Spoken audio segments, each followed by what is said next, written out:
you probably shouldn't trade a strategy that's too stressful. Hey, it's Walter here, and you're at the Think Profit podcast, where we're going to help you develop a rock solid trading confidence and avoid the potentially endless cycle of system switching. Right, Hugh? That's right. We're going to help you develop a wealth mindset, develop a trading strategy that fits your core personality, and help you overcome the obstacles that stop over 90% of traders. All right, Hugh, sounds good. You ready to go? Yeah, let's do this. Hey, Walter, how do you deal with burnout as a trader? Or how have you seen people deal with it? Yeah, that's a good question. I think you can avoid it if you don't trade the lower time frames. Like if you're always trading the lower time frames, well, I shouldn't say that. I believe it's easier to get burnout if you trade the lower time frames and you don't structure your life to have breaks.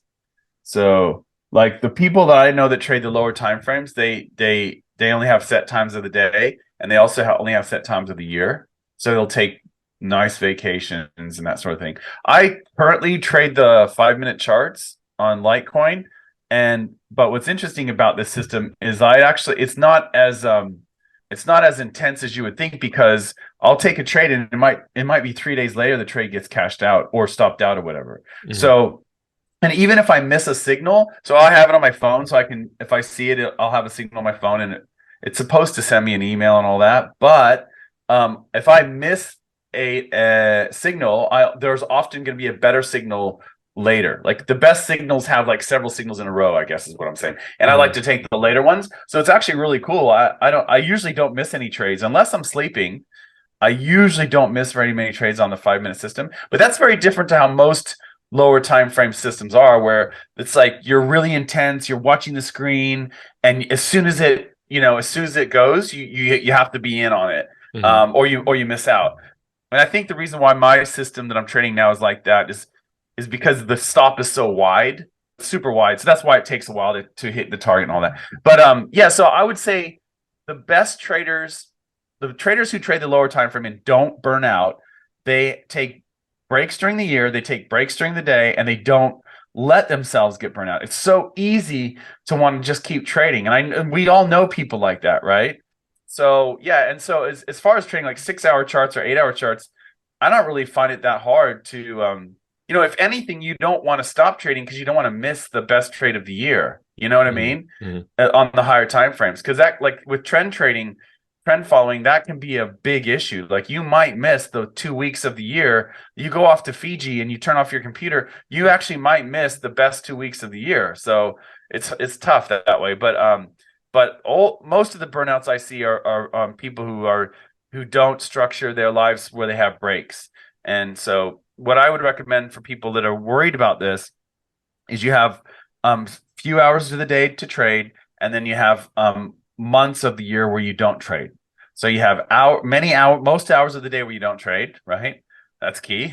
And then some of the months of the year that you don't trade. And in that way, you will always have, you know what I mean? The other thing is, a lot of traders, our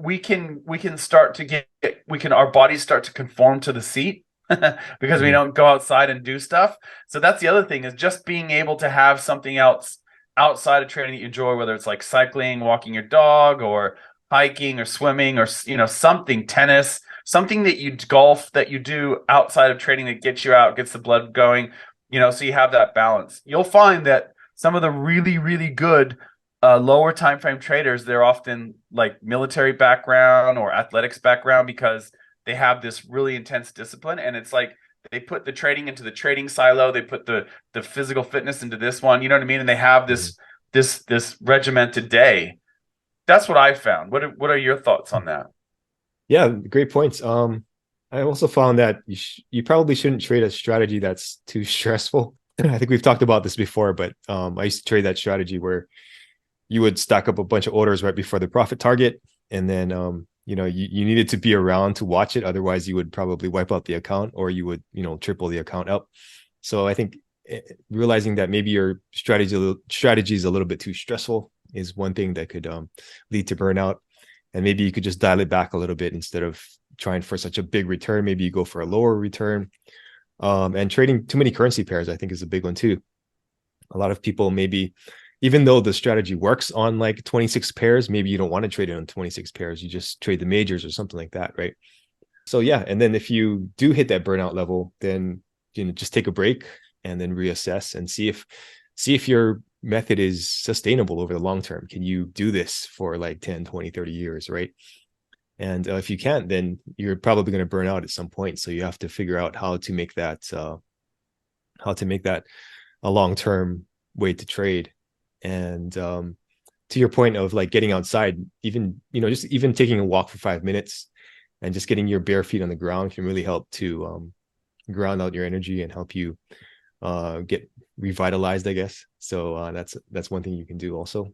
Yeah, sitting in the chair too long also causes a lot of stress. So yeah, that's what I'd say about that. Yeah, that's good. It's a good point. Like sometimes people make it out to be a big deal, like, oh, I have to go to the gym and work out for 30 minutes or 90 minutes or whatever, when really, like you say, it's so easy to incorporate that. In fact, it's better, I think, to incorporate like exercise into your life. You know what I mean? So if I have to ride my bike to go and get some food from the store, like that forces me to ride my bike. You know what I mean? Like I love setting my life up in those ways so that like it's just incidental exercise. It's like the guys who run to work or around here they kayak to work or whatever. You know what I mean? Like that's like a thing. Like you force you put yourself in this situation where you have to do some sort of activity, or you know what I mean, or you don't eat, or you don't go to work, or you know what I mean, whatever. So that's a really good point, is that it doesn't have to be much, it's so easy to just like walk. Like, I live across the street from the beach, but there's only like a core group of people every day that are walking barefoot on the beach. You know what I mean? Like they do it every day essentially, but there's 40,000 people here. But there's probably a couple dozen that do that every day. You know what I mean? And I'm not saying it's for everyone. I'm just saying that so many more people could do that, right? Like it's not that big of a deal. It's not too hard. We all live right across the street from the beach here. So yeah, so you can do those things where you kind of incorporate into your life and make it part of your life. And I love doing that. Like when my bicycle is broken or being serviced, it really impacts my life because so much of what I do is bicycle based, you know what I mean? And I love that. I love like biking the kids to school. I love biking to get, the food at the shops, or biking to the post office, or what, like, I just do that. That's just the way it is. So yeah, I think those are good points, that you can do very little and it gets a big return. A really little tiny thing gives you a big payback. Yeah. Yeah. It's kind of like back testing, right? You do a little bit and you get a lot of information. Exactly. All right. Thanks, Walter. Thanks. All information in this podcast is for educational and informational purposes only and is not trading or investment advice.